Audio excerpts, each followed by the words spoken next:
Alright guys, so you have one last project for the year. It's your origami project. On the website you can find the rubric. So here's what we got going on for the rubric.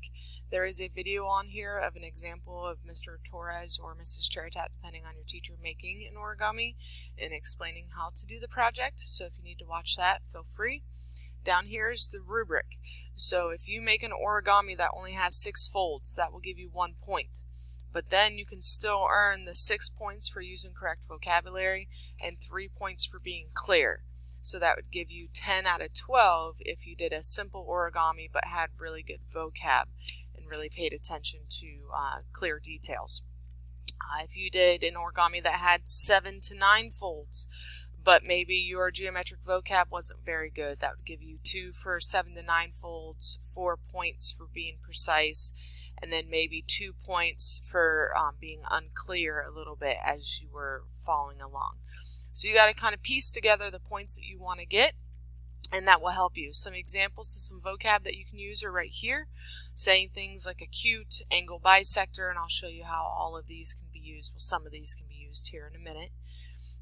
But that's how you're going to do your project. You have to take a video of yourself. You can just use your cell phone and then text it to your teacher or email it to your teacher that way.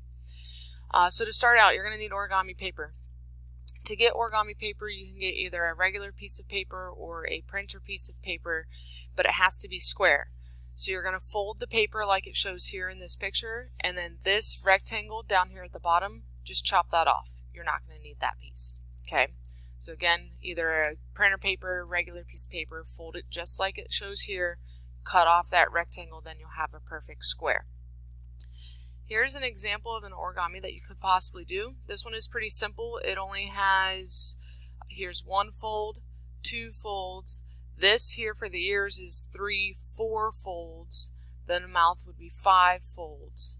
So when you go back to your rubric, it does have less than 6 folds, so that's only worth 1 point. But if you're very clear, you can still get 9 points out of here. You could still get a 10 out of 12. So let's say you decided to do this origami.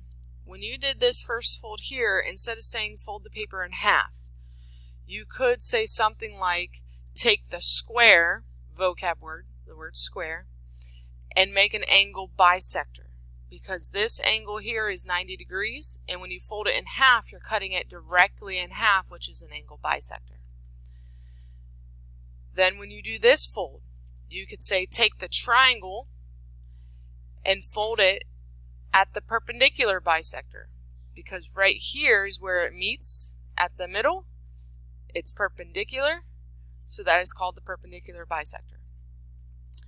Then as you go to this next piece, you could say take the right vertex is just a point, and fold it in. Then take the left vertex and fold it in. Every time you give a direction, you're going to want to use geometric terms. The last thing you could say down here at the bottom to make the mouth, you could say take the bottom vertex or take the bottom point and fold it up to the middle. Okay, that would then give you your origami, your dog face. So again, as long as you're being very clear with your vocab, you can add points on that way, even though this is a very simple origami to make. If you guys have any questions, please get a hold of me. Have a great day. I'll talk with you guys later.